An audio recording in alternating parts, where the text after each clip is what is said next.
Hello and welcome to our series of podcasts looking at some of Australia's leading businesses and how they use technology, brought to you by Panasonic and Telstra. Today I'm joined again by Mark Dear-Jones from Panasonic and by Michael Snare from Point Project Management. Now, Point Project Management was the 2009 ACT Telstra Business of the Year and also then went on to become the Panasonic Medium Business nationally in Australia that year. Congratulations. Thanks very much, Rob. Michael, tell us, how have you gone since then and how's the award contributed to your business success? Point Project Management is just a touch over 5 years old now.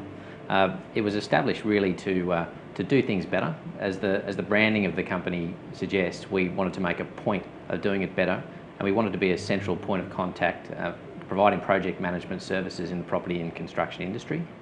We've been reasonably successful over the last 5 years. We've now got offices established in Canberra, Melbourne, Brisbane, the Gold Coast and Sydney. We're very excited about a new office opening in Port Moresby in the very near future. So things continue to grow for us and go quite well. It's been a good ride for us so far, and I think that mobility has played a really important part in that journey. Michael, how critical was mobility to your success? Well, as a point of difference, we wanted to make sure that we were an agile and efficient deliverer of the services that we provide. We know that our customers need a response to their needs on a very timely basis, and the ability to connect with them and contact each other in the most efficient and fast manner possible was always going to provide us that edge over our competitors. And what were the challenges of becoming a mobile sort of company? We had a look at the things like cost and whether we could afford to do it and whether it was going to pay back.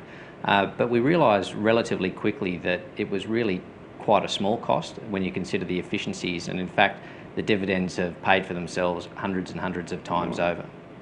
So what would you say to businesses that are waiting to make that leap of faith? To our competitors, I'd say forget about it. But to other businesses, not necessarily in our industry, I would suggest that if you're going to get some sort of competitive advantage by providing a more efficient service, and I can't think of too many industries that wouldn't take advantage of that, then it's definitely something that you want to look at. How difficult is the challenge of keeping up to date? I'm sure some businesses are perhaps daunted by the technology and the thought of 2G, 3G, 4G. How do you face that? Look, it's always a challenge, but it's part of our mandate in business. We've put together what we call an innovations committee that meets on a monthly basis to make sure that we're on top of the latest trends in technology, and we look at ways of moving the business forward in a more efficient manner. Some of the initiatives that we are currently using might be as easy as Outlook Web Access, so that our staff can get access to their worktop or certainly their emails from any computer. And we've gone further than that to introduce a terminal server environment. What that enables our staff to do is to have access to their entire desktop, which is everything from the intranet, which allows them to submit leave applications, right through to getting access to their project files. And all of that is in a secure environment. So it's a really good tool for us. Our staff can use that in the office or out of the office, from a cafe, from their own home. It's a really useful service. How important would you say mobility and technology generally is to your company's success? It's absolutely vital. I was talking with Mark earlier on this morning, and I guess mobility can be defined by the amount of time that you're away from the office.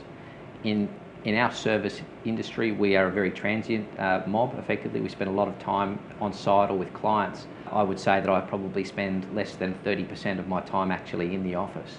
So the tools really provide us that extra advantage. It's fabulous to hear someone who's embraced technology, and both from a network point of view and devices. How did the staff stay connected, and are there any challenges? Look, the staff stay connected really through the tools that we've provided them. We've found that they've really embraced the tools. A lot of people have difficulty controlling the Gen Y crowd, but to be honest, we've got a good core of Gen Y staff members, and they've just embraced it. Our staff have even contributed to the development of our own systems, so we've developed our own intranet. Our guys have been integral in that. Even our website is developed internally by our own staff. So obviously mobility's given you a differentiation in the marketplace. Can you give me some examples of how this mobility strategy that you've employed has won you some business? I think From a growth perspective, we've gone from 1 staff member to 70 staff members over the last 5 years. We've gone from no clients to 200 clients. We're turning over about $2 billion worth of capital works at this point in time. I think that in itself is vindication of the approach.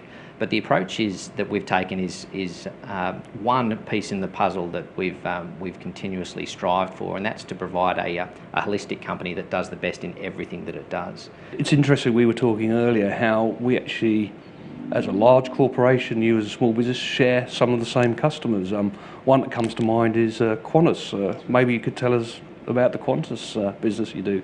The work that we've done with Qantas really originated through the efficiencies that we've derived in delivering our service. From a cost perspective, we are delivering our projects cheaper than our competitors. The technology allows us to do that. In a customer service industry, which is what we are, and customer service is everything, we need to be able to respond to our clients' needs immediately. So what devices do you use? I use the Panasonic CF7 Toughbook laptop. It's a great device. It's small, portable, durable. Its battery life is phenomenal. I do a lot of travelling and it's ideal for what I need. I carry it around. I don't need to carry a computer bag with all the peripherals and the extension cables and the like. So when I turn up at the airport to travel, I drop it in one of those little blue containers and put it through security, and I'm through in a matter of seconds, and I don't need to worry about the dust down from the security guards either. Michael, staff retention is a big issue these days. How has being an award winner and also being a technology leader helped in that respect? We believe that through retention of staff, we can grow faster. Our retention rates are in the order of 95%, and I believe that is in no small part due to the flexibility that we give our staff and the choice in the way that they work and they operate.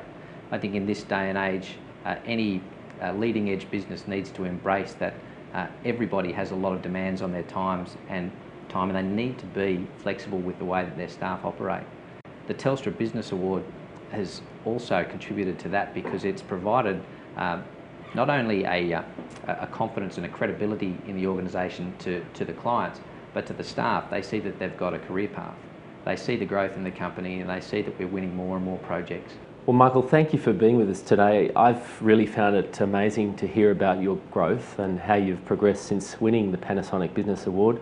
And Mark, thanks to you too and to Panasonic for your ongoing support of the awards. We'll be back next time to talk about the importance of partnerships in business, and we'll have another leading business coming in who's won the Panasonic Award to tell us about how they do it. I hope you'll be able to join us then. Until then, I'm Rod Brewham. Goodbye for now.